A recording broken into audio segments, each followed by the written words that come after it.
সুপ্রিয় বন্ধুগণ, আসসালামু আলাইকুম। দূরে কাছে দেশে অথবা দেশের বাইরে থেকে প্রিয় বন্ধুরা ঠিক এই মুহূর্তে যে যেখান থেকে বাস্তব জীবনের গল্প শোনার জন্য আমার সাথে জয়েন করেছেন আমি আপন।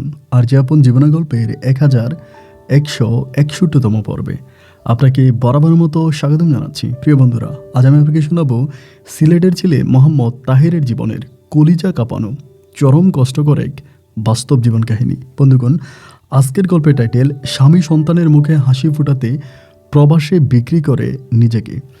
এই গল্পটা সিলেটের প্রত্যন্ত এলাকার এক নিম্নবিত্ত পরিবারের ছেলে তাহেরের প্রবাসী বউয়ের করুণ বাস্তব জীবনের গল্প। আমি আশা করব তাহেরের জীবনের এই বাস্তব গল্পটা আপনারা প্রত্যেকে আমার মুখ থেকে শুনবেন এবং গল্প শেষে সিলেটের ভাই তাহেরকে আপনার মতো করে একটা মন্তব্য কমেন্ট বক্সে লিখবেন। ধন্যবাদ সবাইকে। সুপ্রিয় বন্ধুগণ, আসসালামু আলাইকুম।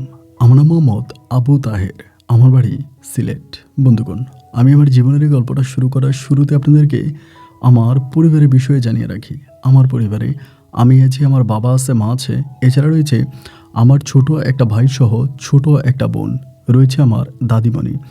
আমরা টোটাল 1 ভাই 2 ভাই 1 বোন। আমাদের পরিবারটা সিলেট শহর থেকে অনেক দূরে ইন্ডিয়ার বর্ডার ঘেঁষে কোনো এক ছোট্ট গ্রামে এক নিম্নবিত্ত পরিবার।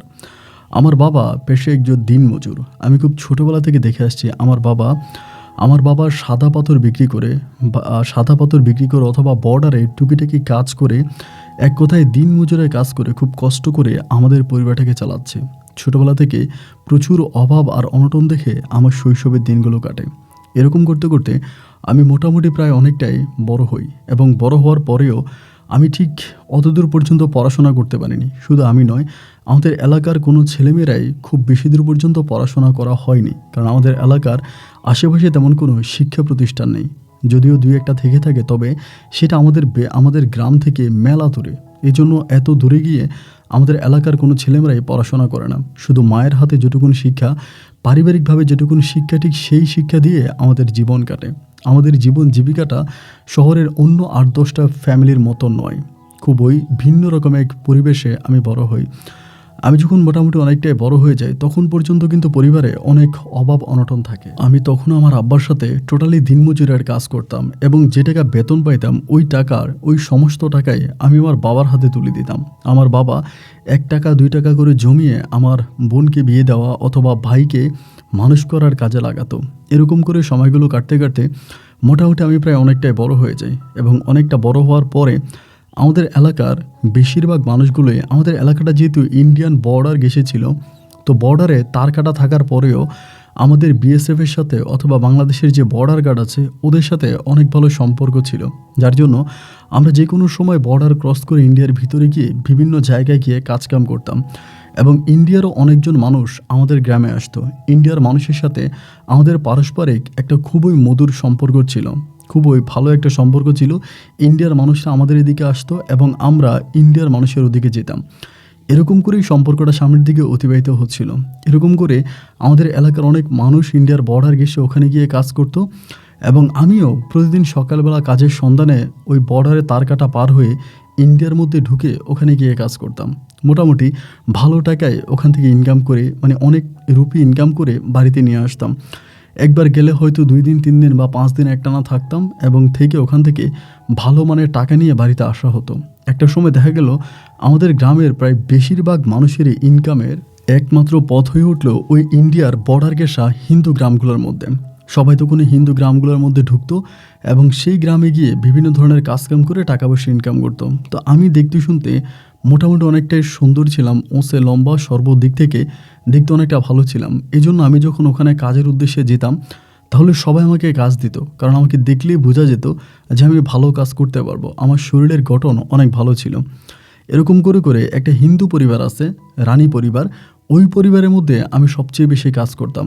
তো পরিবারে যাইতাম, ওদের ওখানে কাজ করতাম, এবং 2 দিন 3 দিন ওই হিন্দু পরিবারে থাকতাম। এমন করতে করতে ওই পরিবারেরই একটা মেয়ে, যার নাম হচ্ছে শিপারানী, ওই মেয়েটার সাথে আমার তখন ওই পাড়াতে অনেক ভালো একটা সম্পর্ক হয়ে যায়। সম্পর্ক বলতে ঠিক এরকম, মেয়েটা আমার লাইফস্টাইল সম্বন্ধে জানার অনেক চেষ্টা করে, আমি কেন ওখানে আসি বা আমি দেখতে শুনতে এতটা সুদর্শন। এরপরেও কেন ইন্ডিয়ার বর্ডার ঘেঁষে, ইন্ডিয়ার বর্ডার ক্রস করে জীবনের ঝুঁকি নিয়ে ওদের ওখানে গিয়ে কাজ করি।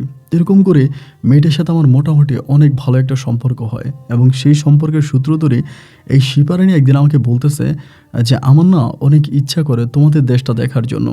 তোমাদের দেশে তোমরা যেরকম আমাদের এলাকায় এসে কাজ করো, আমার ইচ্ছা করে তোমাদের এদিকে যেতে। আমি বললাম, তোমাদের এলাকা থেকে তো অনেক মানুষই বর্ডার ঘেঁষে আমাদের গ্রামে আসে এবং আমাদের গ্রামে ঢুকে আমাদের গ্রাম দেখে, আমাদের গ্রামে অনেকেই ছেলে মেয়ে বিয়ে করিয়েছে এবং তোমাদের সাথে তো আমাদের আত্মীয় সম্পর্ক, তুমি চাইলেই তো যে কোনো সময় আমাদের গ্রামে যেতে পারো। ও বলে তা পারি, কিন্তু আমার ভয় লাগে বর্ডারে যদি আর্মিরা গুলি করে দেয়। আমি বললাম না, আর্মিরা বর্ডারে গুলি করবে না। ও আমাকে বলে, তাহলে কি তুমি আমাকে একদিন তোমাদের ওই গাঁও দেখতে নিয়ে যাবা? আমি বললাম, হ্যাঁ, তুমি যদি যেতে চাও তাহলে নেব না কেন, অবশ্যই নেব। তোমার যদি আমাদের গ্রাম দেখতে ইচ্ছে করে তাহলে আমি তোমাকে আমাদের গ্রাম দেখিয়ে আনবো, আমাদের গ্রাম ঘুরিয়ে আনবো। আমাকে বলে, তাহলে প্লিজ একদিন আমাকে তোমাদের গ্রামে নিয়ে চলো না, আমি তোমাদের গাটা দেখে আসবো। আমার আচ্ছা ঠিক আছে, এবার আমি একটানা যায় কয়েকদিন কাজ করব এবং কাজ করার পরে যখন বেতন পাবো, বেতন পেলে পরে আমি তোমাকে নিয়ে যাব। ও আমাকে বলে, আমি আমার এক বান্ধবীর বাসার কথা বলবো, বাংলাদেশে যাব, এটা বললে আমার পরিবার হয়তো বা আমাকে যেতে দিবে না। তো পরিবার যেহেতু যেতে দিবে না, আমি আমার পরিবারকে বলবো যে আমি আমার কোনো একটা বান্ধবীর বাসায় যাব এবং সেই বান্ধবীর বাসা থেকে আমি বান্ধবীর বাসার কথা বলি, বাসা থেকে বের হব। এরকম করার পরে আমি 5 দিন পর্যন্ত ওই বর্ডারে কাজ করি, মানে ওই হিন্দু পাড়াতে কাজ করি। কাজ করার পর আমি তখন একদিন শিপারানিরে বললাম যে আমি তো বাংলাদেশে চলে যাব, এখন তুমি কি আমাদের গা দেখতে যাবা? যদি যাও তাহলে আমার সাথে চলো। একদিন সন্ধ্যার পরে সে রওনা দিল আমার সাথে আমাদের গ্রামে যাবে। তার বাড়ি থেকে বের হয়ে বেশ দূরের কোনো একটা জায়গায় আমি তার জন্য অপেক্ষা করছিলাম। যখন চারদিকে গুটগুটে অন্ধকারচ্ছন্ন হয়ে যাচ্ছিল, একটু পরে আমি দেখলাম শিপারানি তার হাতে একটা অনেক বড় ব্যাগ নিয়ে, অনেকগুলো কাপড় চোপড় নিয়ে তখন ওই জায়গার মধ্যে আসলো। আসার পরে আমারে বলল যে ঠিক আছে তাহের, এবার চলো। আমি তখন শিপারানিরে নিয়ে খুব সাবধানের সহিত বর্ডার ক্রস করে বাংলাদেশের মধ্যে ঢুকে পড়লাম এবং বাংলাদেশে আসার পরে একটু একটু করে আমি আমাদের গায়ের পথে হাঁটতে শুরু করলাম। ও আমাকে দেখে বলতেছে, আরে তোমাদের দেশ আর আমাদের দেশ তো একই রকম, এখানে তো কোনো পার্থক্য নাই। আমি বললাম, হ্যাঁ, তোমাদের দেশের সাথে আমাদের দেশের কোনো পার্থক্যই নেই, শুধুমাত্র একটা বর্ডার পার হলেই তোমরা, বর্ডারের এপারে আমরা আর ওপারে তোমরা। এরকম করতে করতে রাত্র প্রায় অনেক রাত, প্রায় 9টা থেকে 10টার মধ্যে আমি তখন আমাদের গ্রামে এসে পৌঁছাই এবং ওই মুহূর্তে আমি তখন আমার মাকে, আমার ছোটো বোনকে ঘুম থেকে জাগাই। তারা তো আমার পাশে একটা মেয়েকে দেখে খুব ভয় পেয়ে যায় এবং বলে, এই মেয়েকে কোত্থেকে আনলি? আমি তখন আমার মাকে আড়ালে রাখ দিয়ে নিয়ে বললাম, মা গো, আমি ওই বর্ডারের ওই পারে যে মালিকের বাসায় কাজ করতাম, এটা ওই মালিকের মেয়ে। মা আমাকে বলতেছে, প্রেম করে ভাগে নিয়ে আসছিস? আমি বললাম, না না মা, এই মেয়ের সাথে আমার কোনো প্রেমের সম্পর্ক নাই। এই মেয়ে আমাদের গ্রাম দেখতে চাইছে এবং আমাদের গ্রাম দেখার জন্য ওরে আমি নিয়ে আসছি। মা আমাকে বলে, এটা যদি বিএসএফ জানতে পারে তাহলে তো এই মেয়েকে এখান থেকে ধরে নিয়ে যাবে এবং যাবে তো যাবে, তোরও অনেক ক্ষতি করবে। আমি বললাম, না মা, এরকম কোনো কিছুই করবে না, মেয়েটা কয়েকদিন আমাদের এখানে থাকবে, আমাদের গ্রামে ঘুরে বেড়াবে, আমাদের জীবনযাত্রা, আমাদের চলাফেরা এগুলো দেখবে এবং এরপরে আবার চলে যাবে। এবং মা তখন আমার ছোটো বোনের রুমে এই শিপারানিকে ঘুমাইতে দিল এবং শিপারানি তখন আমার ছোটো বোনের রুমে গিয়ে আমার ছোটো বোনের সাথে ঘুমাইতে থাকলো। এরকম করতে করতে রাত পেরিয়ে সকালে সূর্যটা উদয় হলো এবং সকালে সূর্য ওঠার পরে আমি তখন যথারীতি গ্রামের সবার সাথে হেসে খেলে চলতেছিলাম, ধুলতেছিলাম এবং মাতামাতি করার একটা পর্যায়ে আমি দেখলাম ওই শিপারানি আমার ছোটো বোনকে নিয়ে মাঠের দিকে হাঁটতে বেরিয়েছে। আমার ছোটো বোনকে নিয়ে যখন মাঠের দিকে হাঁটতে বেরোইছে, তখন যেহেতু নতুন একটা মুখ, নতুন একটা মেয়ে, তখন অনেকেই আমার বোনকে প্রশ্ন করে, এই মেয়ে কোত্থেকে আসছে? আমার বোন কখনো বলে এটা আমার খালাতো বোন, কখনো বলে মামাতো বোন, কখনো বলে এখান থেকে আসছে, কখনো ওখান থেকে আসছে। এরকম করে আমাদের গ্রামে চলাফেরা করতে করতে প্রায় 2 দিনের মতো শিপারানি আমাদের গ্রামে থাকে। তো এই মেয়েটা যদি হিন্দু ছিল, তার চাল চলন, কথাবার্তা বা সব কিছু মিলিয়ে আসলে অনেকেই বুঝে যায় এটা বাঙালি কোনো মেয়ে না। অনেকের মাঝে তখন সন্দেহ লাগে যে সবাই এটাই সন্দেহ করে, যেহেতু আমি বাড়িতে আসছি এবং আমি আসার পরে এই মেয়েটা আসছে, সবাই তখন ধারণা করে ফেলে এই শিপারানির সাথে আমার কোনো প্রেমের সম্পর্ক আছে, যার জন্য আমি তাকে ইন্ডিয়া থেকে ভাগায় নিয়ে আসছি। এভাবে কয়েকদিন কাটার পরে আমাদের এলাকাতে যিনি বর্ডার গার্ড আছে আর কি, অফিসার, উনি একদিন আমাকে ডেকে পাঠাইছে, সিপাহি দিয়ে আমাকে ডেকে পাঠাইছে। আমি ওনার সাথে দেখা করার জন্য বর্ডারে গেছি পরে ওনার সাথে আমার সম্পর্কটা অনেক ভালো ছিল, যেহেতু আমি সবসময় ইন্ডিয়াতে ঢুকতাম, কাজ করতাম, আবার আসতাম, ওনার সাথে আমার সম্পর্কটা খুব ভালো ছিল। উনি আমাকে তখন ওনাদের ওই ক্যাম্পে নিয়ে আমাকে জিজ্ঞেস করেছে, তাহের, আমি জানি তুমি আমার কাছে কখনো মিথ্যে বলবা না, তুমি আমার সাথে সবসময় ভালো কথা বলো, সত্য কথা বলো। আমার কাছে সত্যি করে বলো যে তোমার বাড়িতে একটা হিন্দু মেয়েকে আশ্রয় দিয়েছো। এই হিন্দু মেয়েটাকে কোত্থেকে এসেছে এবং কেনই বা তোমাদের বাড়িতে আছে? এইটা বলার পরে আমি তখন নিচের দিকে তাকিয়ে আছি। উনি আমাকে বলে, দেখো, তুমি যদি আমার কাছে সত্য কথা বলো তাহলে সব কিছু থেকে তুমি রক্ষা পাবা, কোনো বিপদে পড়বা না। আর যদি কোনোভাবে তুমি আমার কাছে এই বিষয়টাতে কোনো কিছু লুকাও বা আমাকে সত্যিটা না বলো, তবে বিশ্বাস করো তাহের, তুমি অনেক বড় বিপদে পড়বা। কারণ এই কথাটা শুধু যে আমার কানে আসছে তাও না, এটা ইন্ডিয়ান বিএসএফের কানেও গিয়েছে। ওরাও বিষয়টা জেনেছে যে ইন্ডিয়ার ওই পার থেকে কোনো একটা মেয়ে বাংলাদেশে ঢুকে পড়েছে। খুব একটা ঝামেলা হতে পারে, তুমি আমাকে সত্যিটা বলো। আমি বললাম, স্যার আপনি জানলেন কেমন করে? বলে, তোমাদের গ্রাম থেকে আমার কাছে নিউজটা আসছে এবং যার জন্য আমি তোমাকে বললাম। পরে আমি বললাম, হ্যাঁ স্যার, আপনি যেটা শুনেছেন এটা একেবারে মিথ্যে নয়, এটা সত্য। ইন্ডিয়ার একটা মেয়ে যার নাম হচ্ছে শিপা রানী, তার অনেক ইচ্ছা হলো সে বাংলাদেশের গ্রামে ঘুরে বেড়াবে, বাংলাদেশের গ্রাম সে দেখবে। যার জন্য আমি তাকে গ্রাম দেখানোর জন্য আমাদের এখানে নিয়ে আসছি। উনি তখন আমার দিকে তাকিয়ে বলল, তুমি সহজ সরল একটা ছেলে তা আমি জানি, মাঠে ঘাটে কাজ করো, পরিশ্রম করো, দিনমজুর সব কিছুই ঠিক আছে, কিন্তু এই বলে যে তুমি এত বড় বোকামি করবা আর তোমার ওই বোকামি সবাই মেনে নিবে, বিষয়টা তা না। ভিসা পাসপোর্ট ছাড়া একটা মেয়ে এক দেশ থেকে আরেক দেশে এসে এভাবে থাকতে পারে না এবং এভাবে থাকার কোনো বৈধতা নাই। যেহেতু এটা ইন্ডিয়ান বর্ডারের কানেও চলে গেছে, যে কোনো সময় তারা আমাদের সাথে একটা ঝামেলা জড়াতে পারে এই মেয়েটাকে নিয়ে, এবং মেয়ের পরিবারের কাছেও খবর চলে যেতে পারে যে মেয়ে তাদের বাংলাদেশে চলে গেছে। তুমি যত দ্রুত সম্ভব কালকের মধ্যে এই মেয়েটাকে তাদের গ্রামে পাঠানোর ব্যবস্থা করো। আর কালকের মধ্যে যদি মেয়েটা না যায় তাহলে কিন্তু আমি তোমার উপরে অ্যাকশন নিতে বাধ্য হব। এই কথা বলার পরে আমি তখন বাড়ির দিকে হাঁটতে শুরু করলাম এবং দেখলাম যে এই স্যার জানবে না কেন, আমাদের গ্রামটাতে, আমাদের পুরো গ্রামে আমার বোন এই মেয়েটাকে নিয়ে চুষে বেরিয়েছে। কখনো এখানে, কখনো ওইখানে, এই জায়গায় ওই জায়গায়, প্রায় সব জায়গায় আমার বোন এই মেয়েটাকে নিয়ে দৌড়াইছে, যার জন্য গ্রামের সব মানুষগুলো বিষয়টা জেনে গেছে। রাতের অন্ধকারে তখন আমি বাড়িতে আসি এবং বাড়িতে এসে আমার ছোটো বোনের সাথে খুব রাগারাগি করে যে তুই কেন শিপারানির নিয়ে এই জায়গায় ওই জায়গায় এত জায়গায় ঘুরলি, এখন তো পুরো গ্রামের লোক জেনে গেছে। সকালে সূর্যোদয় হওয়ার পরে যথারীতি সবাই যখন কাজ করার জন্য এদিক ওদিক যাচ্ছে, আমি তখনই বর্ডারের ফাঁকে সুযোগ বুঝে এই শিফারানিকে নিয়ে আমি বাংলাদেশের বর্ডার ক্রস করে ইন্ডিয়াতে ঢুকে পড়লাম। এবং ইন্ডিয়াতে যাওয়ার পরে ও আসলে যেতে চায় না, ওর আমাদের গ্রাম অনেক ভালো লেগেছে, বিশেষ করে আমার মায়ের ব্যবহার, আমার ছোটো বোনের ব্যবহার এবং আমাদের গ্রামের মানুষ সব কিছুকে অনেক মুগ্ধ করেছে, যার জন্য ও আমাদের গ্রাম ছেড়ে যেতে চায় না। তারপরেও আমি ওকে জোর করে আমাদের গ্রাম ত্যাগ করাই এবং আমি তাকে তাদের ওই গ্রামে ফিরিয়ে দিয়ে আসি। ও আমাকে বলে যে দেখো তাহের, তোমার যে কোনো সময় তোমার যদি আসতে ইচ্ছে করে তুমি ডিরেক্টলি আমাদের গ্রামে চলে আসবা, আমাদের গ্রামে এসে কাজ করবা এবং আমাদের গ্রামে যে কোনো কাজে তুমি থাকবা, কোনো সমস্যা নেই। এরপরে ওই শিপারানির গ্রামটা হয়ে গেল আমার জন্য সবচেয়ে উন্মুক্ত। এরকমও হতো যে শিপারানির বাবার নিজস্ব অনেক কাজকাম ছিল, তো তিনি এই কাজকামগুলো আমাকে দিয়ে করাইতো। আমি বাংলাদেশ থেকে লোক হায়ার করে নিয়ে যেতাম এবং তাদেরকে নিয়ে আমি সেখানে কাজকাম করতাম। কাজকাম করে শিপারানির বাবার কাছ থেকে মোটা অঙ্কের টাকা আমি তখন ইনকাম করতাম। এরকমভাবে সময়গুলো কাটতে কাটতে তার প্রায় বৎসরখানিক পরে আমার একেবারে ছোট যে বোনটা আছে, আমার ছোট বোনের বিয়ে ঠিক হয়। এবং ছোট বোনের বিয়ে ঠিক হওয়ার পরে আমি তখন শিপারানিকে জানাই যে আমার বোনের বিয়ে ঠিক হয়েছে, আমার বোনকে আমরা বিয়ে দিয়ে দিব। এটা জানা মাত্রই ও তখন আমাকে বলতেছে, আমি তাহলে বাংলাদেশে যাব তোমার বোনের বিয়ে দেখার জন্য। আমি বললাম, তোমাকে তো একবার নিয়ে গিয়েছিলাম, এরকম একটা ঝামেলায় পড়ছি, একটা বিপদে পড়ছি, এখন যদি আবারও নিয়ে যাই, আমি যদি সেম বিপদে আবারও পড়ি। আমাকে বলে, না না না, ভগবানের কৃপায় তুমি কোনো বিপদে পড়বা না, আমাকে নিয়ে চলো, আমার খুব না তোমার বোনের বিয়েতে থাকতে ইচ্ছে করতেছে। এই বলার পরে আমি তখন বললাম, আচ্ছা ঠিক আছে, সমস্যা নাই, আমি তো ওকে নিয়ে যাব। ঠিক যেমন কথা তেমনই কাজ, আমি আবারও ওই বর্ডার ক্রস করে বর্ডারের ওপার থেকে ওকে বিএসএফের চোখে ফাঁকি দিয়ে, বিজিবির চোখে ফাঁকি দিয়ে আমি তখন তাকে আমাদের গ্রামে নিয়ে আসি। এবং আমাদের গ্রামে নিয়ে আসার পরে হলুদ সন্ধ্যায়, যেদিন হলুদ হয়, হলুদের ওই রাতের বেলায় ও খুব বেশি মজা করে। ও নিজে গান গায়, সবাইকে হিন্দি গান শোনায়, ও অনেক ভালো হিন্দি গান গাইতে পারতো, সবার সাথে অনেক আনন্দ করে, ফুর্তি করে। এরকম করে আস্তে আস্তে করে সবাই ঘুমিয়ে যাচ্ছিল। রাত যত বাড়তেছিল সবার চোখেই নিদ্রা ঘনিয়ে আসতেছিল, সবাই ঘুমিয়ে যাবে। ওই মুহূর্তে ও আমারে বলতেছে, আমার না ঘুম আসতেছে না, রাতের বেলায় গ্রামে ঘুরে বেড়াতে ইচ্ছে করতেছে। আমি বললাম, এটা অবশ্যই ঠিক বলছো, রাতের বেলায় গ্রামে ঘুরলে কোনো সমস্যা নেই, কিন্তু দিনের বেলায় গ্রামে ঘোরাফেরা করলে বিপদে পড়তে পারো।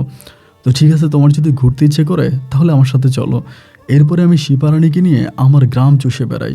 রাতের ওই ঘুটঘুটে অন্ধকারে গ্রামের ওই মেঠো পথ ধরে আমি তখন শিপারানির সাথে হাঁটতে শুরু করি।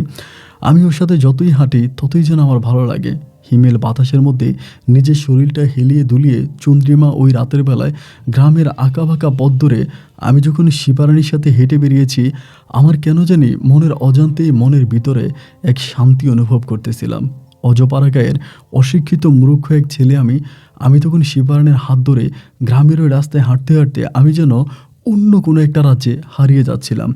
ইচ্ছায় হোক বা অনিচ্ছায় হোক, এই শিপারানির সাথে আমার একটা মনের লেনাদেনা হয়ে যায়। সেদিনের রাতের মুহূর্ত আমি ভুলতে পারবো না জীবনে কখনোই। সারাটা রাত ধরে আমি শিপারানির হাতে হাত রেখে আমাদের গ্রামে ঘুরে বেড়াই এবং সকালেরই কিছুক্ষণ আগে আমি শিপারানিকে নিয়ে বাড়িতে ফিরে আসি। এরপরে যথারীতি হাত মুখ ধুয়ে নাস্তা করে এবং এর পরের দিনে মানে ওই দিনে আমার বোনের বিয়ে।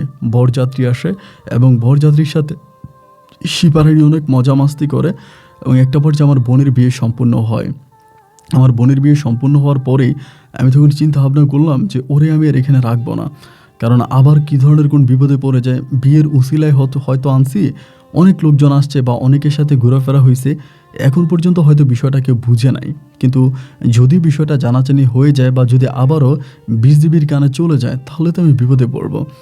এটা চিন্তা করে আমি তখন তাকে আবারও বর্ডার ক্রস করে ওদের ওই অজপাড়াগে মানে ওদের ওই গ্রামে দিয়ে আসি। এবং সেদিন দিয়ে আসার পরে কেন জানি আমি তাকে ছেড়ে আসতে পারতেছিলাম না। তার প্রতি আমার এতটাই মায়া, এতটাই ভালোবাসা কাজ করে যে আমি যেন তাকে ছাড়া কোনো কিছুই বুঝি না। আস্তে আস্তে করে তার প্রতি আমার ভালোবাসাটা অনেক অংশেই বেড়ে গেল। আমি দেখলাম এই ভালোবাসা যে শুধু আমার দিক থেকে বেড়েছে তাও না, শিপারানিও কিন্তু আমাকে অনেকটা ভালোবেসে ফেলেছে। দুজন দুজনকে অনেক বেশি ভালোবেসেছি এবং ভালোবাসার এই সম্পর্কটা তখন একটু একটু করে সামনের দিকে এগিয়ে যাচ্ছিল। এরকমভাবে সময়গুলো কাটতে কাটতে আমার ভিতর কেন জানি শিপারানির জন্য খুব কষ্ট হয়। আমি ওদের এলাকাতে যখনই কাজ করি ও আমার দিকে তাকিয়ে থাকে, আমার জন্য বক্সে করে মজার মজার খাবার নিয়ে আসে। আমি খাবার খাই এবং ওর সাথে ঘুরে বেড়াই। এরকম করতে করতে দুজনেই একটা মধুর সম্পর্কে জড়িয়ে পড়ি, যে সম্পর্কের নাম দেওয়া চলে ভালোবাসা। ওই ভালোবাসার মধুর সম্পর্ক করে আমি যখন শিপারানির সাথে অনেক বেশি গভীর হয়ে যাই, ওই মুহূর্তে আমার পরিবার থেকে হঠাৎ করে আমাকে বিয়ে করানোর সিদ্ধান্ত নেওয়া হয়। আমি ইন্ডিয়ার বর্ডারে যাই, ওখানে গিয়ে কাজ করি। যেহেতু আমার ছোটো বোনের বিয়ে হয়ে গেছে, আমার দাদি আছে, আমার দাদা আছে এবং আমার পরিবারের অন্য অন্য মানুষগুলো আছে, দেখা যায় যে আমার মা একা কাজ করে কুলাইতে পারে না এবং যার জন্য আমার পরিবার সিদ্ধান্ত নিয়েছে আমাকে বিয়ে করাই দিবে। তা আমাকে যখন বিয়ে করাই দিবে, এই ঘটনা আমি যখন শিপারানিকে বললাম, ও আমার সামনেই না হাউমাউ করে ছোট বাচ্চার মতো কান্না করতে শুরু করলো। ও আমাকে বলল, তুমি তো জানো আমি তোমাকে ভালোবাসি, আমাদের মাঝে অনেক মধুর মধুর স্মৃতি আছে, এগুলো তো চাইলেও আর ভোলা যাবে না। তুমি এমন কোনো কিছু করো না যেটা আমি সহ্য করতে পারবো না। আমি তোমাকে ভালোবাসি এবং তোমাকে ভালোবেসে আমি বাকি জীবনটা তোমার সাথে থাকতে চাই। তুমি যে করেই পারো আমাকে তুমি তোমার দেশে নিয়ে যাও, আমি তোমার সাথে বিয়ে করে দূর পাহাড়ের দেশে ছোট্ট কোনো একটা সুখের সংসার করব, কুড়ে কোনো এক ঘরে। আমি বললাম, দেখো এটা শুধু গল্পের সিনেমাতেই মানায়, বাস্তব জীবনে এটা মানায় না। তুমি এত বড় লোকের একটা মেয়ে, তোমার বাবার এত ধন সম্পত্তি আছে এবং তুমি এত বড় লোক, আর এক কথায় বলতে গেলে তুমি একজন হিন্দু ধর্মাবলম্বী মেয়ে আর আমি হচ্ছে মুসলিম। আমাদের এই প্রেমের সম্পর্ক কখনো তো কেউ মেনে নেবে না। ও আমাকে বলতেছে, কেন মেনে নেবে না? সবাই মেনে নেবে, আমি সবাইকে মেনে নিতে বাধ্য করব। তোমার কাছে অনুরোধ করি তুমি কিছু একটা করো। এমন করার পরে পরিবার থেকে তখন আমাকে চাপ দেওয়া হয় ইন্ডিয়া থেকে চলে আসার জন্য। তারা মেয়ে দেখবে, এ দেখবে, ওই দেখবে। এটা বলার পরে আমি তখন চলে আসি, মানে ওরে না বলি আমি চলে আসি, কারণ ওর প্রতি আমার প্রচণ্ড রকমের ভালোবাসা কাজ করে। আমি জানি ওরে আমি কখনোই পাবো না। যতক্ষণই এখানে থাকবো ততক্ষণই ওর প্রতি আমার মায়া ভালোবাসা বাড়তে থাকবে। এক পর্যায়ে আমি এসব আর নিতে পারবো না। এই জন্য ওকে কোনো কিছু না বলে আমি ওর মনে কষ্ট দিয়েই আমি ইন্ডিয়া থেকে ফিরে আসি, ইন্ডিয়া থেকে বাড়িতে আসি। এবং বাড়িতে আসার পরে আমার পরিবার তখন আমাকে একটা মেয়ে দেখায়। আমাদের গ্রাম থেকে বেশ দূরের একটা গ্রামে একটা মেয়ে দেখায় এবং এই মেয়েটাও দেখতে শুনতে মাশাআল্লাহ অনেকটা ভালো ছিল। পরিবার থেকে তখন ওই মেয়ের সাথে আমার বিয়ের দিন তারিখ ঠিক করা হয়। 10 দিন পরে বিয়ে হবে, এরকম কথাবার্তার উপরে তখন চলতেছিল।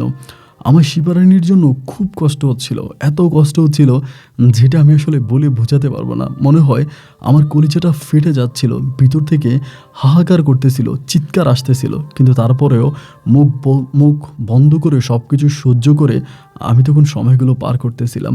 এমন করতে করতে প্রায় 5 দিন কেটে গেল। এদিকে ওইদিকে বিভিন্ন দিকে বিয়ের খবর পৌঁছে গেল এবং সবার কানে কানে জানা হয়ে গেল যে আমি বিয়ে করতেছি। ওই বর্ডারের ওই পারে কাজ করা আমাদের গ্রামের আরেক ছেলে, নাম হচ্ছে সুমন। আমার বিয়ের প্রায় 3 দিন আগে সুমন আমার কাছে এসে একদিন বলতেছে ও আমার সাথে ওই গ্রামে কাজ করতো এবং ও শিপারানী সম্বন্ধে জানতো। ও আমারে বলতেছে, বন্ধুরে তুই তো বিয়ে করতেছিস, শিপারানী তো মারা যাবে। আমি বললাম মারা যাবে মানে? বলে হ্যাঁ মারা যাবে। ও আমাকে ভগবানের মানে কিরা করে বলছে ও তোর যেদিন বিয়ে করবি ওদিন ও আত্মহত্যা করবে, ও বাঁচবে না, ও তোকে অনেক ভালোবাসে, তুই এরকম পাগলামি করিস না, তুই শিপারানীকে ইন্ডিয়া থেকে নিয়ে আয়। আমি বললাম আমার বিয়ের দিন তারিখ ঠিক হয়ে গেছে, এখন আমি শিপারানীকে কীভাবে আনবো? এটা কি সম্ভব? আমি তোরে আনতে পারবো না। এই কথা বলে সুমন একদিন গ্রামে ছিল, একদিন পরে সুমন আবারও গেছে। যেদিন আমার বিয়ে মানে এর আগের দিন রাতের বেলায় হঠাৎ করে সুমন কী করলো, শিপারানীকে নিয়ে আমাদের গ্রামে হাজির। সুমন ওদের ঘরে নিয়ে শিপারানীরে রাখলো, রাখার পরে আমাদের বাড়িতে আসলো। আমাদের বাড়িতে এসে আমাদের বাড়িতে তখন এরপরের দিন বিয়ে, চারদিকে বিয়ের আয়োজন করা হচ্ছে, আমার আব্বা সবাইকে দাওয়াত দিছে, মেহমান আসতেছে। এই অবস্থার ভিতরে সুমন এসে আমাকে এটা জানাইলো। এটা জানানোর পরে মানে আমার তখন মানে আমি তখন কী করব বুঝতে পারতেছিলাম না। আমি বললাম তুই এই কাজটা কেন করলি? আমাকে বলতেছে মেয়েটা মরে যাবে, ও থাকতে পারতেছে না, যার জন্য কান্নাকাটি করে আমার সাথে চলে আসছে, এখন আমি কি করব বল? আমি ওকে নিয়ে আসছি। এরপরে আমি রাত্র প্রায় 11টার কাছাকাছি ওই মুহূর্তে সুমনদের ঘরে গেলাম এবং যাওয়ার পরে দেখি ও বসে বসে কান্না করতেছে সুমনদের ঘরের একটা রুমের মধ্যে। আমি যাওয়া মাত্র ও আমাকে জড়িয়ে ধরে চিৎকার করে কান্না করতেছে। ও আমাকে বলতেছে যে তোমার ভাগটা আমি কাউকে দিতে পারবো না, আমি তোমাকে অনেক ভালোবাসি, তুমি অন্য কারোর স্বামী হয়ে যাবা, অন্য কারোর সাথে তুমি রাতের বেলায় থাকবা, অন্য কোনো মেয়ের শরীরে তুমি স্পর্শ করবা, আমার জীবন দশায় এটা আমি কখনো মানতে পারবো না। আমি ওখানে আত্মহত্যা করে মরে যাবো যদি তোমার বিয়ের খবরটা শুনি, যার জন্য আমি পাগলের মতো ছুটে আসছি। সেদিনকার তার ওই কথাগুলো শুনে না আমি নিজেকে ধরে রাখতে পারি নাই। আমি তাকে একই কথা বলতেছি যে দেখো শিপারানী, আমি তো মুসলিম ধর্মের একটা ছেলে, তুমি হিন্দু ধর্ম। ও আমাকে বলে আমি ধর্ম ছেড়ে দিব, আমি মুসলিম হয়ে যাব, আমি মুসলিম ধর্ম গ্রহণ করব, আমার নাম থেকে তুমি শিপাটা কেটে দিয়ে শুধু রানীটা রাখো, আমি রানী নামে তোমার সাথে সংসার করতে চাই। আমি বললাম এটা কি সম্ভব? আমার বন্ধু সুমন বলে অবশ্যই সম্ভব, তুই একটা কাজ কর, তুই শিপারানী নিয়ে পালায়া যা। আমি বললাম আমি শিপারানী নিয়ে পালাই গেলে কালকে সকালে যে আমার বাবা আমাকে বর সাজিয়ে ওই মেয়ের বাড়িতে নিয়ে যাবে আমাকে বিয়ে করানোর জন্য, তখন কি হবে? আমার বন্ধু সুমন তখন আমাকে বলল তাহলে কি তোর বিয়ে বা ওই মেয়ের বিয়ে, তোদের মান সম্মান সব কিছুই বড় রইল, শিপারানীর জীবনের কি কোনো মূল্য তোর কাছে নাই? যে মেয়েটাকে তুই হাঁটতে শিখিয়েছিস, ভালোবাসা কাকে বলে শিখিয়েছিস এবং ওর সাথে এত মধুর সময় কাটিয়েছিস, এই মেয়েটা কেমন করে তোকে ছাড়া বাঁচবে একবার ভেবে দেখ। ওর কথা শুনে আমার না তখন অনেক খারাপ লাগতেছিল, কারণ আমিও তো মাটির ঘরে একটা মানুষ, আমার ভিতরেও তো আগুন লাগলে কালো হয়। আমার অনেক কষ্ট হতেছিল। এরকম কথাবার্তা বলতে বলতে আমার গায়ে হলুদের অনুষ্ঠানটা আমি আর করতে পারলাম না। একটা পর্যায়ে রাত 2টার দিকে সুমন তখন আমারে বলল তুই একটা কাজ কর, আমার খালার বাড়িতে চলে যা। এই গ্রামের পরে 3টা গ্রাম পরে ওর খালার বাড়ি। আমার বলে আমার খালার বাড়িতে চলে যা এবং খালার বাড়িতে গেলে পরে আমি সব কিছু ঠিকঠাক করে দিব।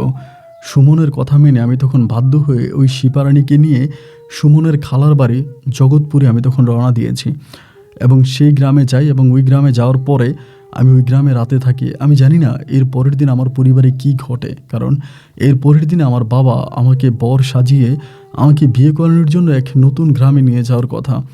আমি তো আর গেলাম না, আমি তো শিপারানীর সাথে এখানে চলে আসলাম এবং এখানে আসার পরে আমার বন্ধু তখন কি করলো না করলো জানি না, ওই বিয়ের দিন বিকালবেলা ও তখন আসছে ওর খালার বাড়িতে, এসে আমাকে বলতেছে যে তাহের কোনো সমস্যা নেই, সব কিছু ঠিকঠাক করা আছে, তুই কোনো টেনশন করিস না, এখন আমি তোর আব্বা আম্মাকে ম্যানেজ করছি, এখন তুই বাড়ি যাবি। আমি বললাম দেখ আমি যে বাড়ি যাব আমার তো অনেক ভয় লাগতেছে, মেয়েটার কী হইলো? বলে আমরা সবার কাছে বলছি বা তোর বাবা সবাইরে বলছি যে তোরে ধরে নিয়ে গেছে ইন্ডিয়ান বিএসএফে, কি এক ঘটনা আছে এবং ঘটনাতে বিয়ের আগের দিন রাতের বেলায় তোর ইন্ডিয়ার বর্ডার থেকে ধরে নিয়ে গেছে, বর্ডারে বিএসএফ এসে তোকে ধরে নিয়ে গেছে কোনো এক কারণে, তা মেয়ের বাবারে বলে বিয়ে পিস নামাইছি। আমি বললাম তুই যে বিয়ে পিসতে নামালি? আমি তোর মেয়ের বিয়ে করবো না, বলে আপাতত বিয়ে পিস নামাইছি, এরপরে এটা আমরা যেভাবে হোক ম্যানেজ করব। আমাকে বলে বাড়ি চল। আমি বললাম দেখ আমার তো বাড়ি যেতে ভয় লাগতেছে, আমি বাড়ি যাব না। শিপারানি বলে বাড়িতে যদি যেতেই হয় তাহলে আমি বিয়ে করে যাব, বিয়ে ছাড়া আমি ওকে নিয়ে ওই গ্রামে যাব না। ওর পরিবার আবারও জোর করে আমাকে ওর কাছ থেকে সরিয়ে অন্যত্র ওকে বিয়ে দিয়ে দিবে। আপনি একটা কাজ করেন, আপনি একটা হুজুর ডেকে আনেন। প্রথমত আমি মুসলিম ধর্ম গ্রহণ করব, মুসলিম হব, এরপরে আমি তাহেরকে বিয়ে করব, আর তাহেরকে বিয়ে করার পরে আমি তাহেরের পরিবারে যাব। সুমনকে এটা বলার পরে সুমনও এক মুহূর্তে রাজি হয়ে গেল। চারদিকে মাগরিবের আজান দিল। গুটগুটে অন্ধকারে সুমন তখন মসজিদের পথে হাঁটতে শুরু করলো। মসজিদে গেল এবং মাগরিবের নামাজ শেষ করে সুমন তখন মসজিদ থেকে একজন হুজুর নিয়ে আসলো। হুজুর নিয়ে সুমন তখন ডিরেক্টলি আমাদের গ্রামে আসছে, মানে আমাদের গ্রামে বলতে ওর খালার বাড়িতে আসছে। এবং খালার বাড়িতে এসে সবার সাথে কথাবার্তা বলল। সবার সাথে কথাবার্তা বলার পরে প্রথমত শিপারানিকে মুসলমান বানানো হলো, মানে ইসলাম ধর্ম অনুযায়ী ওকে হচ্ছে কলমা পড়ানো হলো এবং ও কলমা পড়লো এবং হুজুর শরিয়াত মোতাবেক ওকে মুসলমান বানালো। এরপরে সেই হুজুরই শিপারানির সাথে আমার বিয়ে পড়াই দিল, শুধু রানী নামটা রেখে। রানী নামে তখন শিবার সাথে, মানে রানী নামে তখন রানীর সাথে আমার বিয়ে হয়। এবং ওই দিন বিয়ে হয়, ওই রাতে ওর খালার বাড়িতে আমাদের বাসর গড় হয়। এবং এর পরের দিন আমি রওনা দিয়েছিলাম বাড়িতে যাব, কিন্তু বাড়িতে যাওয়ার আগে আমার মা আর আমার ভাই হচ্ছে ওই আমার সুমনের খালার বাড়িতে হাজির। আমরা যেখানে ছিলাম ওখানে হাজির। এবং আমার আম্মা বলতেছে এখন তুই বাড়িতে যাইস না, বাড়ির অবস্থা খুব খারাপ, সবাই অনেক গরম হয়ে আছে, এখন গেলে হয়তো একটা বিপদ হয়ে যেতে পারে, তুই দু একটা দিন পরে আয়। এরপরে মা আর আমাকে যেতে দিল না। আমি ওই সুমনের খালার বাড়িতে আরও এক সপ্তাহের মতো শিপারানিকে নিয়ে, মানে আমার বউ রানীকে নিয়ে থেকে গেলাম। তো এখানে আসলে রানীর পরিবারের কী অবস্থা আমি কিন্তু কিছুই জানি না। রানী তার পরিবারকে কী বলে আসছে সেটাও কিন্তু আমি জানি না। এবং ইন্ডিয়া থেকে আমার উপরে কোনো চাপ আসবে কি না এটাও বুঝতেছি না। একবার যে বিয়ে শাদী করলাম এবং বিয়ে শাদী করার পরে আমি তখন তাকে নিয়ে বাড়িতে গেছি, মানে আমাদের গ্রামে গেছি। আমাদের গ্রামে যাওয়ার পরে ও আমাদের বাড়িতে থাকতেছে এবং প্রথমত আমাদের বাড়িতে থাকতেছে। তো থাকতে থাকতে প্রায় 5-7 দিনের মতো আমাদের বাড়িতে থাকে এবং 5-7 দিন পরে এই বিষয়টা আবারও বর্ডারে জানাজানি হয়ে যায়। বর্ডার থেকে আমাকে আবারও মানে কল করা হয়, বর্ডারে যাইতে বলে। এবং বর্ডারে যখন আমাকে যেতে বলে আমি বর্ডারে যাই। যথারীতি বর্ডারে যাওয়ার পরে ইনারা আমাকে জিজ্ঞেস করে আবারও শিবার বিষয়ে। সেদিনও বর্ডারের ওই বিজিবি অফিসারের সাথে আমি সব সত্য কথা বলি যে ওরে আমি বিয়ে করছি, ও আসছে, আসার পরে ও হচ্ছে এভাবে মুসলিম হয়েছে, হওয়ার পর আমি বিয়ে করছি। এরপরেও বিজিবি বলতেছে যে আমি ওর সাথে কথা বলবো, ওর সাথে কথাবার্তা না বলে আমি এভাবে সিদ্ধান্ত নিতে পারি না, আর আমি কোনো অফিসিয়াল ওর সাথে দেখা করব না, জাস্ট একজন সাধারণ বাঙালি নাগরিক হিসেবে আমি ওর মতামতটা নিব। এই বলার পরে তখন তিনি এই শিপা মানে আপনার রানীর সাথে দেখা করার জন্য একদিন আমাদের বাড়িতে আসে ওই আর্মি অফিসার। এবং বাড়িতে আসলে পরে তিনি রানীর সাথে কথা বলে এবং রানীর কথা তিনি রেকর্ড করে। তার মোবাইল ফোনে সে রানীর সম্পূর্ণ কথা রেকর্ড করে এবং রেকর্ড করার পরে সে বলে আচ্ছা ঠিক আছে তাহলে তোমরা থাকো। তিনি চলে যায় এবং এরপর থেকে রানী আমার সাথে থাকতে শুরু করে।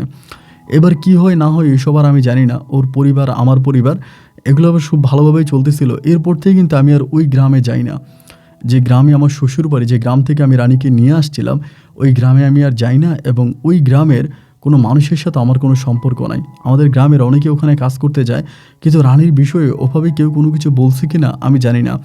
তবে গোপন সূত্রে একটা খবর পাইছি, রানীর পরিবার মোটামুটিভাবে ধারণা করছে যে রানী আমার সাথে পালিয়ে আসছে। এবং রানীর পরিবার ডিরেক্টলি বলে দিয়েছে তাদের যেই মেয়ে ধর্ম ত্যাগ করে কোনো মুসলিম ছেলেকে বিয়ে করে ফেলেছে তারা কখনো ওই মেয়ের কোনো খোঁজ নেবে না, ওই মেয়ের খোঁজ নেবে না। এবং ওই মেয়ে যদি কখনো তাদের কাছে যায় তারা তাকে জীবদাহ করবে, মানে তাকে হত্যা করে ফেলবে। এরকম করে তারা রানীকে হুমকি দিয়েছে। যাই হোক, রানী তো আর কখনো ওখানে যাবেও না, রানী ওখানে থাকবেও না। রানী আমাকে বিয়ে করেছে এবং অবশ্যই রানী আমার সাথে তার বাকি জীবনটা কাটাবে, আমার সাথেই থাকবে, এটি আমি মনে করি। এরপরে রানী আমার সাথে আমাদের গ্রামে পড়ে আছে, আমি মাঠে ঘাটে যাচ্ছি, ওখানে সেখানে কাজ করি এবং এইভাবে আমার তখন সময়গুলো কাটতেছিল। আমি তখন বেশিরভাগ সময় পাথরের কাজ করি। আমার আব্বা যেখানে কাজ করতো, পাথরের যে কাজ করতো, আমি আব্বার সাথে ওই পাথরের কাজ করি। এরকম করতে করতে প্রায় 1.5 মাসের মাথায় আমার আব্বা মারা যায়। 1.5 মাসের মাথায় আমার আব্বা মারা যায় এবং আব্বা একটু অসুস্থ ছিল। অসুস্থ অবস্থায় আমার আব্বা একদিন রাতে হঠাৎ করে মারা যায়।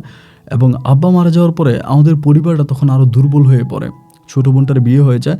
আমি আর আমার ভাই 2 ভাই মিলে তখন গোটা পরিবারটাকে চালাচ্ছিলাম।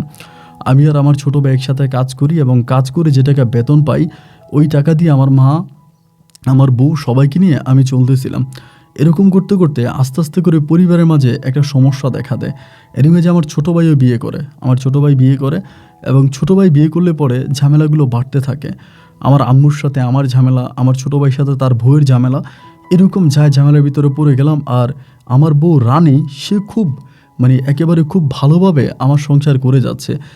তার মনে কোনো দুঃখ নাই, কোনো কষ্ট নাই। সে যে ইন্ডিয়া বর্ডার ক্রস করে চলে আসছে, বাংলাদেশ এত বড় লোকের একটা মেয়ে হওয়ার পরেও আমার মতো একটা হতদরিদ্র পরিবারের সন্তানকে বিয়ে করেছে এবং তার সাথে সংসার করে যাচ্ছে। ওর মনের ভিতরে এই নিয়ে কোনো দুঃখ নাই, কোনো কষ্ট নাই। ও নীরবেই আমার সাথে ভালোভাবেই সময়গুলো পাস করতেছে। এরকম করতে করতে একটা পর্যায়ে ও বেবি কনসেপ্ট করে। ও যখন বেবি কনসেপ্ট করে, আমার তখন খুব ভালো লাগে যে আলহামদুলিল্লাহ আমার বউ মা হতে যাচ্ছে, এবং আমি অত্যধিক খুশি হই যে আমি বাবা হব।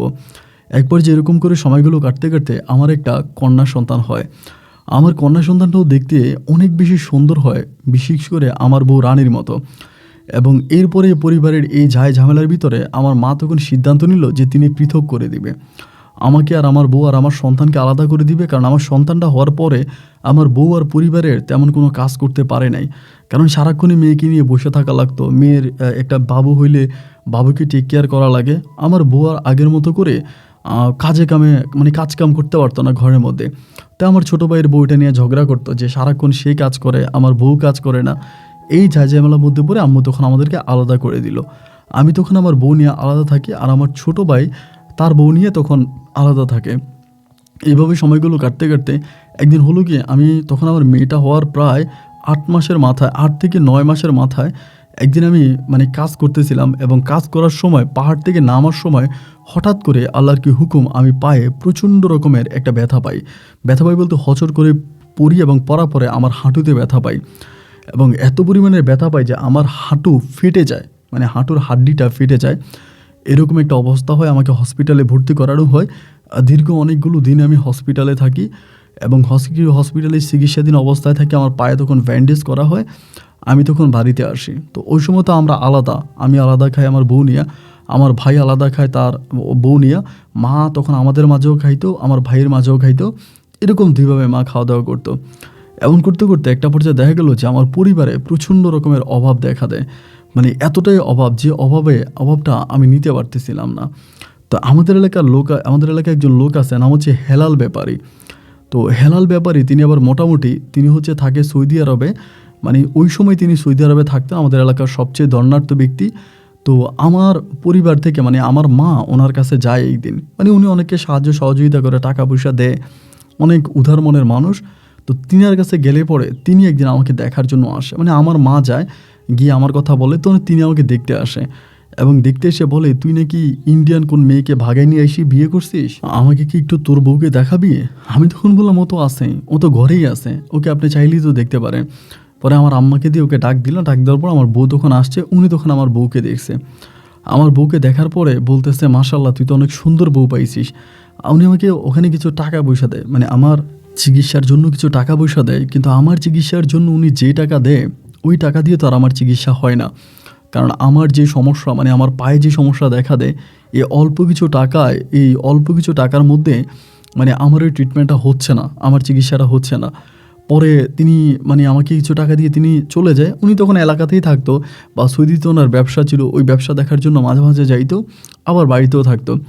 এরকম করতে করতে তিনি একবার আমার মায়ের কাছে একটা প্রস্তাব দেয়। আমার এই ঘটনার কিছুদিন পর, আমি তখন কিন্তু অসুস্থ, পা নিয়ে দাঁড়াইতে পারি না, পা নিয়ে উঠতে পারি না, পায়ের ব্যথা।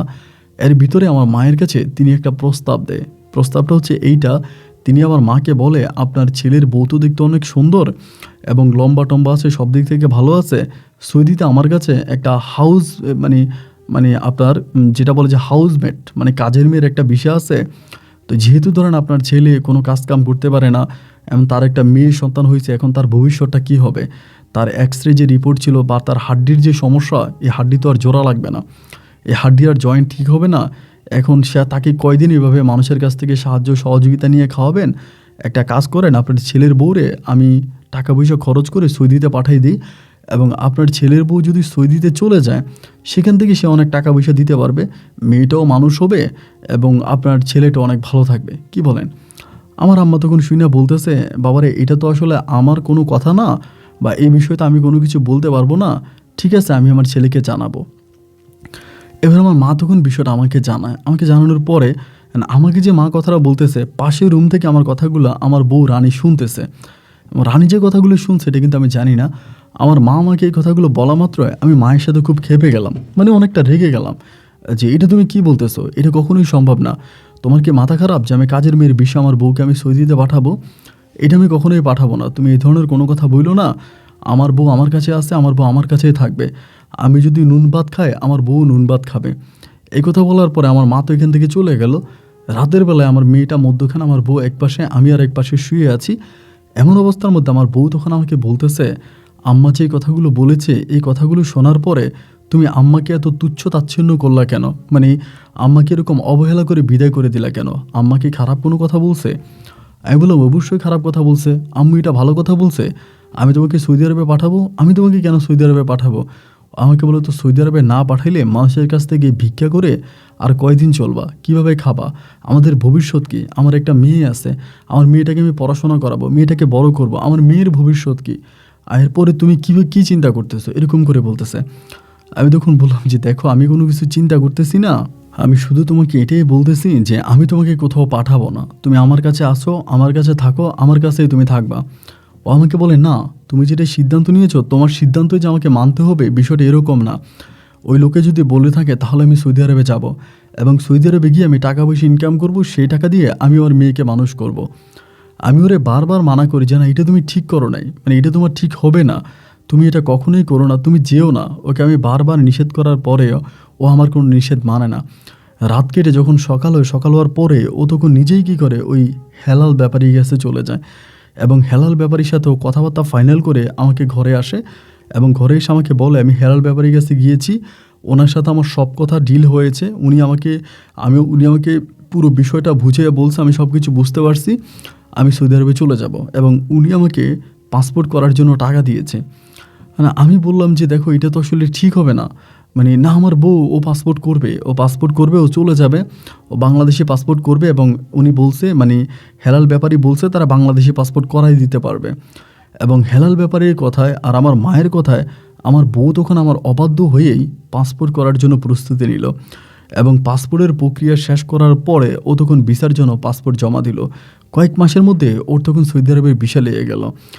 এবং সৌদি আরবে ভিসা লাগার পরে আমি ওকে বারবার মানা করতাম যে দেখো, এরকম কোনো কাজ তুমি করো না, মানে তোমার প্রয়োজন নয়, আমি তো দেশে আছি, আমরা ভালো আছি, আমার একটা সময় পা ভালো হয়ে যাবে, আমি আবারও কাজ করব, কাজ করে আমি তোমাকে খাওয়াইতে পারবো।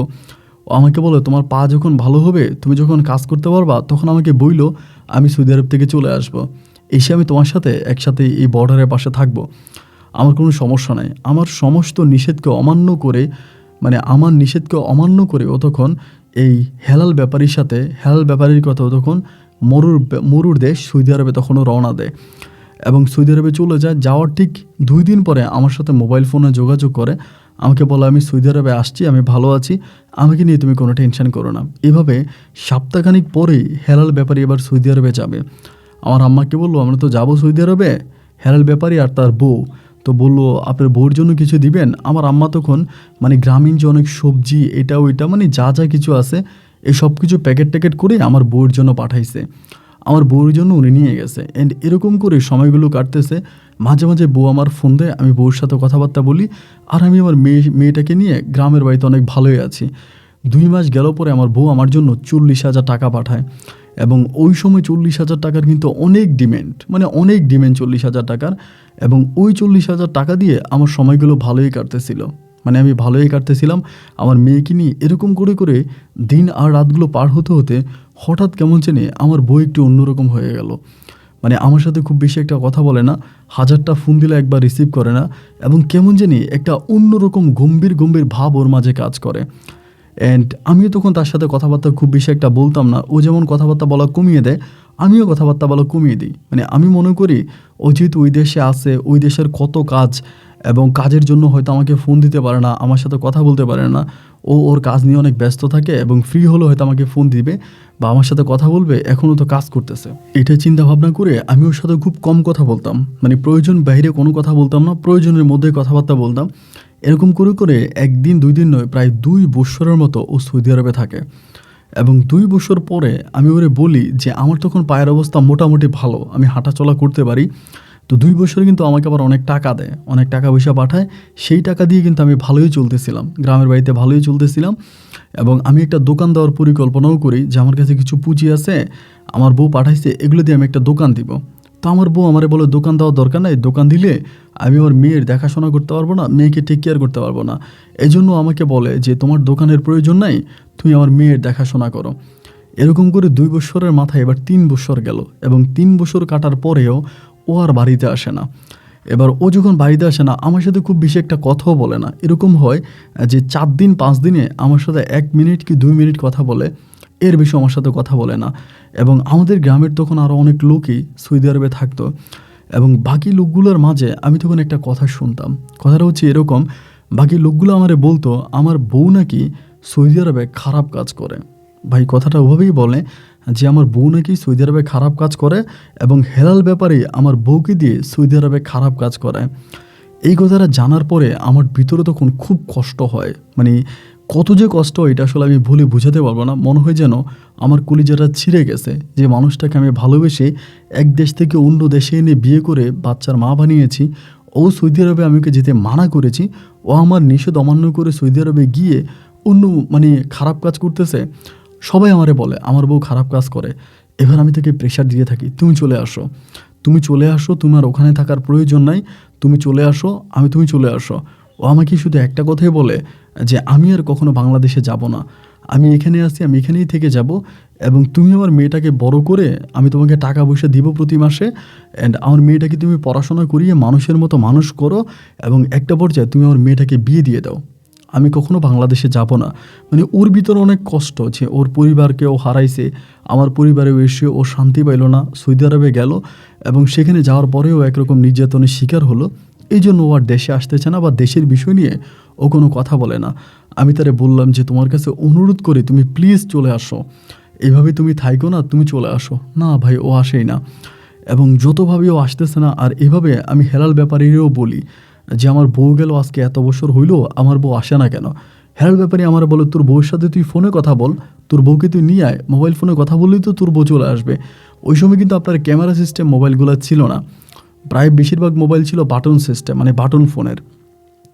তা আমি ওরে বলি যে দেখো তুমি যদি না আসো আমি কিন্তু খারাপ কিছু করে ফেলবো, মানে আমাকে এরকম আলটিমেটার দিই যে তুমি না আসলে আমি আত্মহত্যা করব, আমি মারা যাব, আমি এটা করব, আমি ওটা করব। আমি যতই তারা ভয় দেখাই বা যতই কিছু বলি, ও আমার কথার কোনো ভ্যালু দেয় না, মানে আমার কথায় ও কোনো ভয় পায় না। ও আমাকে একটা কথাই বলে যে আমার এই মুহূর্তে যাব না, এবং আমার যেতে ভালো লাগে না, আমি যেখানে আছি আমি এখানেই থাকবো, আমি বাংলাদেশে যাব না এবং কোনো দিনও যাব না। তো এরপরে যখন আমাকে ফোন দিয়া বলতো যে আমি মেয়ের সাথে কথা বলবো, আমার মেয়ের সাথে কথা বলবো, তুমি আমার মেয়েকে একটু দাও, আমি কথা বলবো, এটা বললে পরেই না আমি তখন অন্যরকম একটা কাজ করতাম এটা যে আমি আমার মেয়ের গায়ে হাত তুলতাম, মানে আমি আমার মেয়েরে মারতাম, মেয়ের গায়ে হাত তুলতাম, মেয়েরে মারতাম, এবং মেয়েকে মাইরা আমি ওরে ফোনে কথা শোনাইতাম যে তুই আসবি না, তা তুই নিয়ে আসলে আমি তোর মেয়েরে মারবো। তো মোবাইল ফোন আমার মেয়ে চিৎকার করে কান্না করতো। তো ও আমারে বলতো তোমার দুইটা পায়ে ধরে আমার মেয়েরে তুমি মেরো না। আমার মেয়েরে অনেক ভালোবাসতো, মানে অনেক ভালোবাসতো, বলে বাবুরে মাইরো না, তুমি আমার মেয়েরে মাইরো না। আমি বললাম আমি তোমার মারবো, আমি মেরে ফেলবো, তুমি মেয়ের জন্য বিদেশে গেছো না, আমি মেয়েকে মেরে ফেলবো। এরকম করতাম। পরে একদিন আমাকে অনেকভাবে বুঝায় যে দেখো আমার জীবনটা এখানে আসার পরে নষ্ট হয়ে গেছে, এবং আমি এতটাই নষ্ট হয়েছি যে নষ্টের বর্ণনা আমি তোমাকে দিতে পারবো না। একজন স্বামীর কাছে স্ত্রী কখনো এই বর্ণনা দিতে পারে না। তো তুমি আমার মাঝে কোনো কিছুই পাবা না, আমার মাঝে না কিছু আছে, আমার সব নষ্ট হয়ে গেছে, আমি তোমার কাছে যাব না। আমি তখন তারে বলি যে না প্লিজ তুমি আসো, তুমি আমার কাছে আসো, মানে এইভাবে বুঝাইতে একটা পর্যায়ে ও আসার জন্য রাজি হয়। এবং আসার জন্য রাজি হলে পরে ও তখন সৌদি আরব থেকে বাংলাদেশে আসে, এবং ও যেদিন আসে সেদিন আমি ভাই অত্যাধিক খুশি। আমার কাছে মনে হয় সেটাই ছিল আমার জীবনে সবচেয়ে আনন্দের একটা দিন। আমি তাকে এয়ারপোর্টে রিসিভ করতে যাই, আপনার সিলেট এয়ারপোর্টে রিসিভ করে আমি তাকে বাড়িতে নিয়ে আসি, এবং আসার পরও আমার মেয়েটারে কোলে নেয়, আদর করে, এবং আমার সাথে খুব রাগারাগি করে যে আমি ওর মেয়ের গায়ে কেন হাত দিছি, মেয়েরে কেন মারছি। আমি যখন মেয়েটারে মারতাম না, এবং ফোনটা কাটার পর আমি মেয়েরা আদর করতাম, আমার মেয়ে আবার বুঝতো যে মেয়ে আবার ইচ্ছা করে কাঁদতো। তা মেয়ে পরে আমার ওয়াইফরে বলতেছে, আব্বু তো আমারে মারে নাই, আব্বু আমার সাথে অভিনয় করছে, তোমাকে দেশে আনার জন্য আব্বু আমার সাথে অভিনয় করছে, আব্বু তোমাকে অনেক আদর করে, আব্বু তোমাকে মারে নাই, আব্বুকে আমাকে মারতে পারে। এই কথাগুলো আমার মেয়ে আবার ওর কাছে বলতো। তো যাই হোক, আমাদের অবস্থাটা মোটামুটি ভালো হয়ে গেল। তো গ্রামে গ্রামে গ্রামের মানুষ তো এই কথাটা মুহূর্তের মাঝে না চারদিকে ছড়িয়ে পড়লো যে আমি আমার বউকে দিয়ে হেলাল ব্যাপারে সৌদিতে খারাপ কাজ করাইছে এবং এই জন্য আমার বউ দেশে চলে আসছে, এইটা ওইটা অনেক কথা। তা আমার বউ কিন্তু কোনো টাকা পয়সা নিয়ে আসতে পারে না, ও জেল খেটে আসছে, মানে অনেক মাস জেলে থেকে এরপরে ও আসছে, এরকম একটা অবস্থা আর কি। অ্যান্ড আসার পরে ও তখন মাঝে মাঝে বলে আমার আম্মুর কথা আমার খুব মনে হয়, মানে ও বলে আর কি যে আমার মায়ের কথা মনে হয়, আমি আমার মাকে দেখতে যাব, এগুলো আমাকে বলে। তাই আমি বললাম তোমার মাকে তুমি দেখতে যাবা, তুমি তো মুসলিম হয়ে গেছো, এখন কি আর তোমার মা তোমাকে নিবে?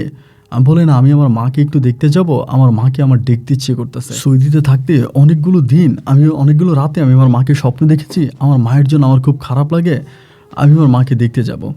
পরে আমি বললাম যে ঠিক আছে, তুমি যদি যেতে চাও তাহলে তুমি যাও। বলে আমি মেয়েকে নিয়ে যাব। তাই আমি বললাম তুমি মেয়ে নিয়ে যাবা? তা মেয়ে নিয়ে গেলে ও আমাকে বলে আমি মেয়ে নিয়ে যাব, আমার আম্মুর সাথে দেখা করে আমি মেয়ে নিয়ে আবার চলে আসবো। তাই আমি বললাম যদি তোমার আম্মু তোমাকে রেখে দেয়? ও বলে আরে তুমি কি বলো, আমার আম্মু আমাকে রাখবে কেন?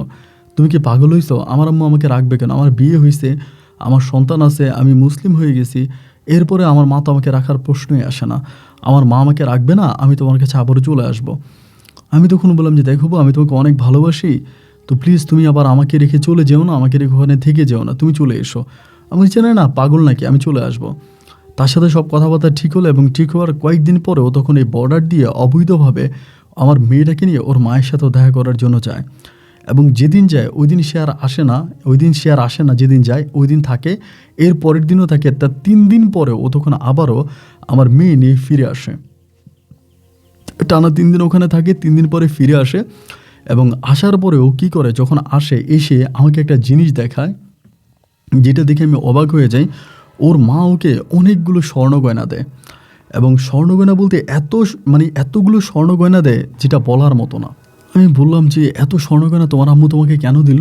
ও বলে আমার আম্মু আমাকে দিছে কারণ হচ্ছে আমার বাবা তো আমাকে কোনো কিছু দেয় নাই, আমার ভাইয়েরও আমাকে কোনো কিছু দেয় না, আমার অন্য বোনেরও আমাকে কোনো কিছু দেয় না, আমার পরিবারের সবাই আমাকে সব কিছু থেকে বঞ্চিত করছে। এই জন্য এগুলো আমার মায়ের গয়নাগাটি আমার মা রেখেছে বিশেষ করে আমার জন্যে, এই জন্য মা এগুলো আমাকে দিয়ে দিছে। তো এগুলো দেওয়ার পর আমি তখন চিন্তা করতেছি যে এখন যেহেতু এত কিছু দিছে, এখন আমি এগুলোতে কী করব। তো ওই সময় হতো কি জানেন, আমাদের এলাকাতে একটা মেইন রোড হচ্ছে, আমাদের এই গ্রাম থেকে মেইন আপনার হাইওয়ে রোডের সাথে একটা নতুন রাস্তা হচ্ছে। তো রাস্তার পাশের জায়গাগুলো রাস্তা হয়ে গেছে অলরেডি, পাকা কাজ চলতেছে।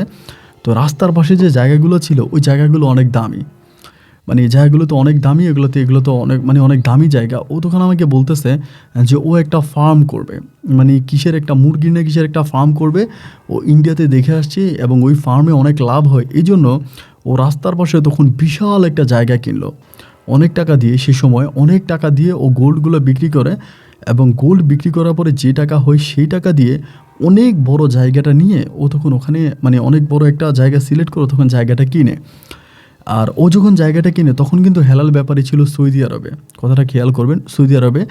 এবং জায়গাটা কিনে তখন ও টাকা পয়সা ইনভেস্ট করতেছে ওখানে, মুরগির ফার্ম করবে, বড় মুরগির ফার্ম না কিসের ফার্ম আমি জানি না, বাট ও বলছে একটা ফার্ম করবে অনেক বড় করে। এই হিসাবে মনে করেন ও মাটি ফেলে জায়গাটা ভরাট করে সুন্দর করতেছে।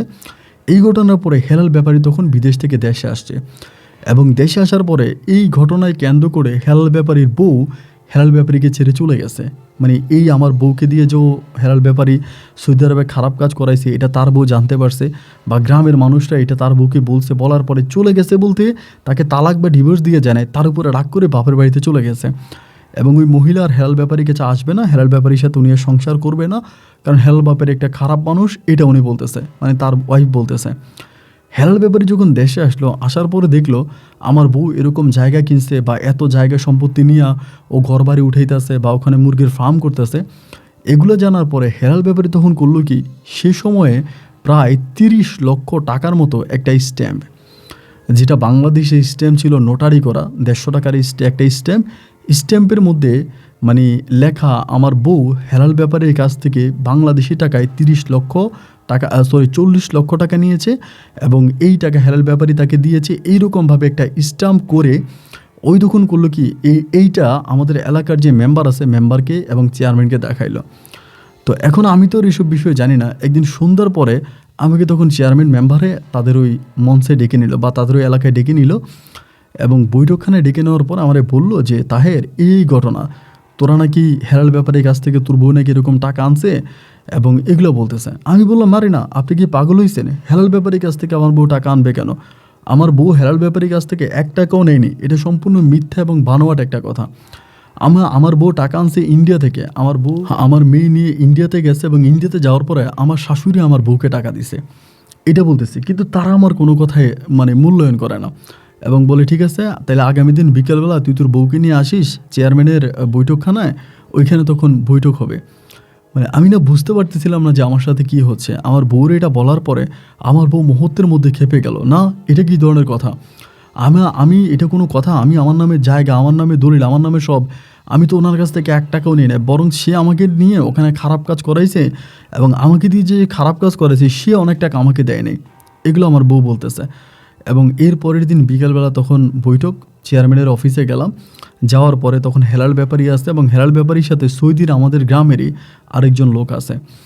এবং যাওয়ার পরে তখনই হেলাল ব্যাপারী তখন বলল যে মহিলা আমার কাছ থেকে 40 লক্ষ টাকা নিয়েছে, সাক্ষী আছে এবং সাক্ষীর সামনে স্ট্যাম্পে সই করে নিছে।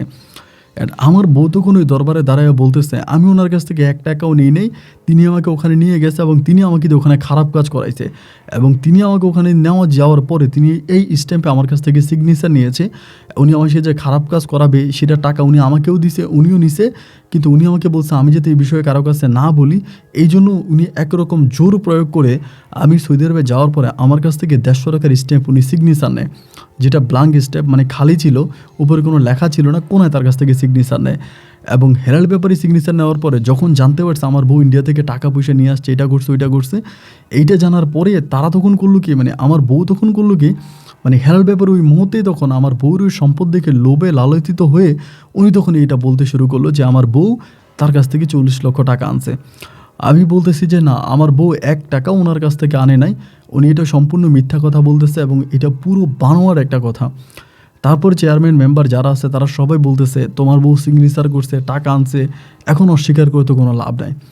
এবং হেলাল ব্যাপারী তখন বলতেছে যে যদি আমার টাকা না দেয় আমি আইনের আশ্রয় নিব, এই করব সেই করব, বিভিন্নভাবে উনি হুমকি দুমকি দিয়ে যাচ্ছে।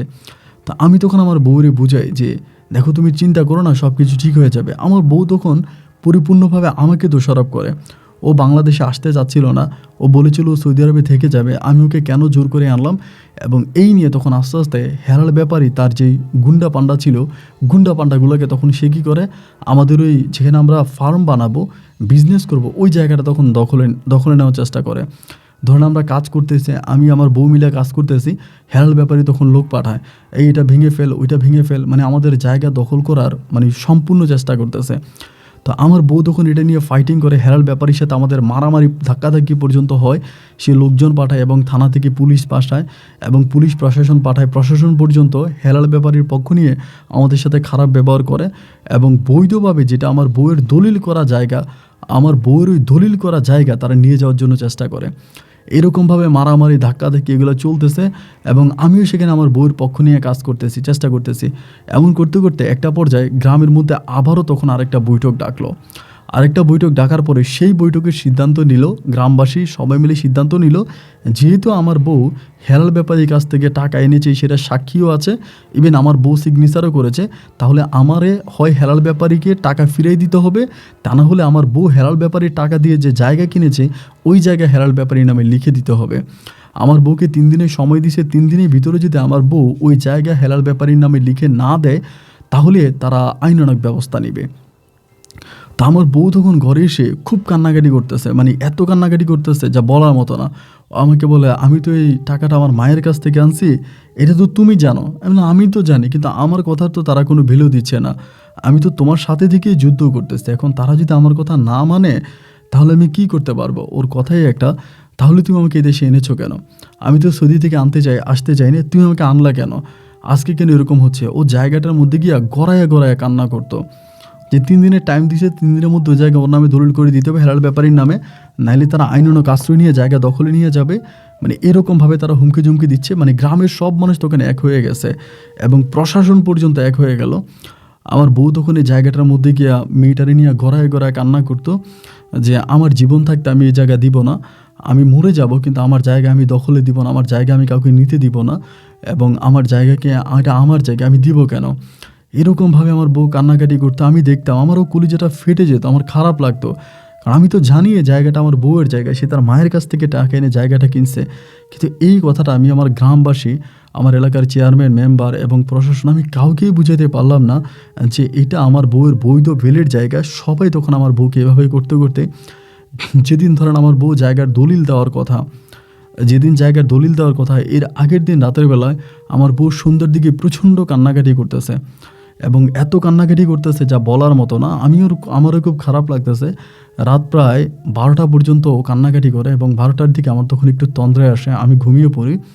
3টার দিকে আমার ঘুম ভাঙে, এবং 3টার দিকে ঘুম ভাঙার পরে আমি তাকায় দেখতেছি যে পাশে আমার বউ নাই।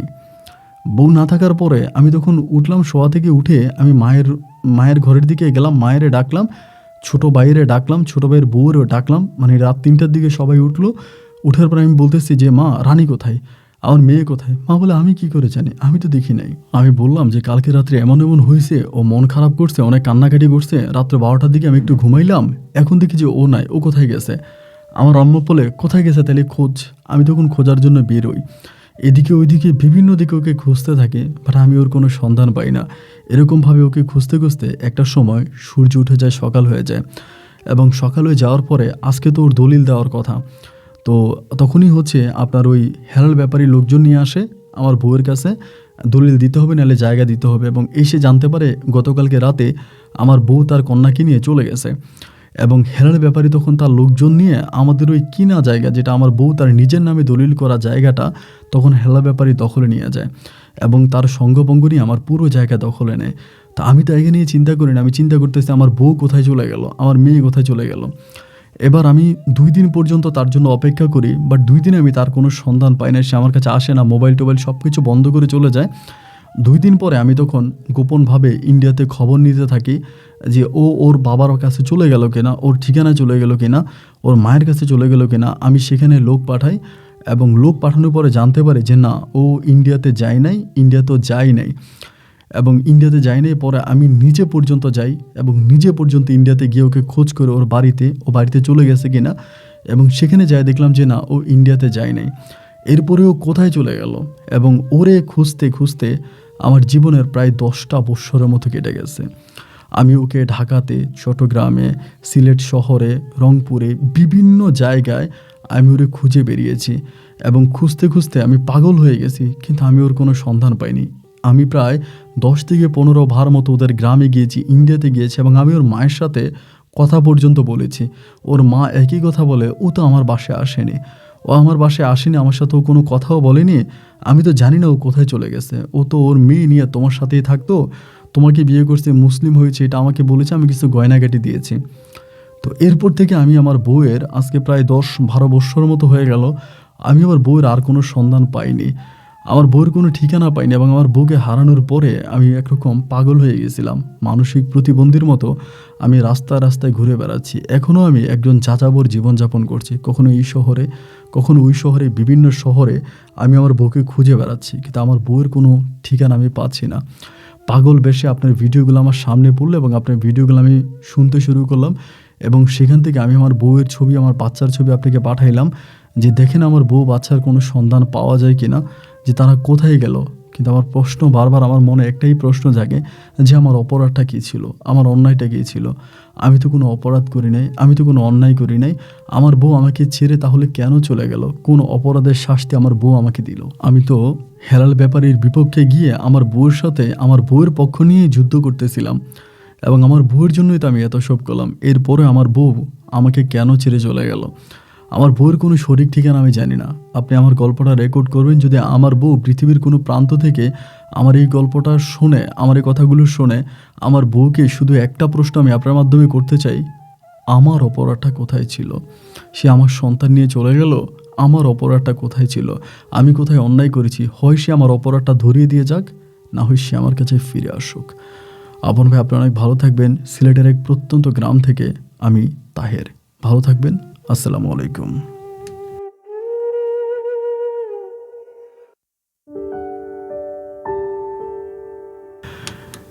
প্রিয় বন্ধুগণ, সবাইকে অনেক বেশি ধন্যবাদ এতক্ষণ পর্যন্ত সিলেটের ভাই তাহেরের জীবনের বাস্তব গল্পটা আমার মুখে শোনার জন্য। বন্ধুরা আমার কাছে একটা বিষয় খুব অবাক লাগলো যে সত্যিকার অর্থে কিন্তু তাহের ভাইয়ের কোনো অপরাধ ছিল না। উনি কিন্তু ওনার বউয়ের পক্ষ নিয়েই কিন্তু ছিল, কিন্তু তারপরও তার বউ তার সন্তান নিয়ে উধাও হয়ে যাওয়ার সবচেয়ে বড় কারণ হচ্ছে তার বউ আসলে এই প্রেশারটা নিতে পারে নাই। তার সাথে প্রতিনিয়ত বাংলাদেশে আসার পর থেকে সে মুসলিম হলো, বিয়ে করলো এবং তার সাথে একটার পর একটা ব্ল্যাকমেল, একটার পর একটা প্রতারণা হয়ে যাচ্ছিল এবং সর্বশেষ সে এতটাই আঘাত খেয়েছে যে আঘাতের পরে সে তার মেয়েকে নিয়ে নিরুদ্দেশ হয়ে গেছে। আমার কাছে কেন জানি মনে হয় যে তার বউ যেহেতু বাংলাদেশটাকে অত ভালো চিনে না, তার বউ সম্ভবত ইন্ডিয়াতেই চলে গেছে এবং এই দুনিয়াতে যে মানুষটা ইচ্ছে করে হারিয়ে যায় তাকে খুঁজে পাওয়া যায় না। তাহের ভাই শুধু তার বউকে খুঁজে বেড়াচ্ছে, কারণ তাহের ভাই যদি এটা জানতো পৃথিবীতে কেউ যদি ইচ্ছে করে হারিয়ে যায় তাকে কখনোই খুঁজে পাওয়া যায় না, এটা জানে না বলেই সে তার বউকে খুঁজে বেড়াচ্ছে। তো যাই হোক, তার বউ যেখানেই থাকুক, আমি জানি না উনি আমাকে শুনবে কিনা। যদি শুনে থাকে তাহলে তাহের ভাইকে যে কোনো মাধ্যমে সেই প্রশ্নের উত্তরটা দিয়ে যাক যে কেন তাহের ভাইকে ছেড়ে গেল, আর যদি এই উত্তরটা দিতে না পারে যেন সে তাহের ভাইয়ের কাছে ফিরে আসে। এটা আমার তরফ থেকে তার কাছে রিকোয়েস্ট রইল।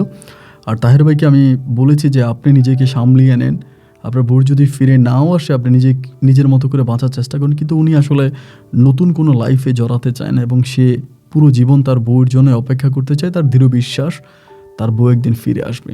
আমিও বিশ্বাস করি, আমরাও বিশ্বাস করি তার বউ তার কাছে একদিন ফিরে আসুক। সেই শুভকামনায় আজকের মতো আমি আপনার এখানে বিদায় নিচ্ছি। আপনাদের সাথে আমার দেখা হবে অন্য দিন অন্য কারো বাস্তব জীবনের গল্প নিয়ে। আল্লাহ হাফেজ অ্যান্ড আসসালামু আলাইকুম।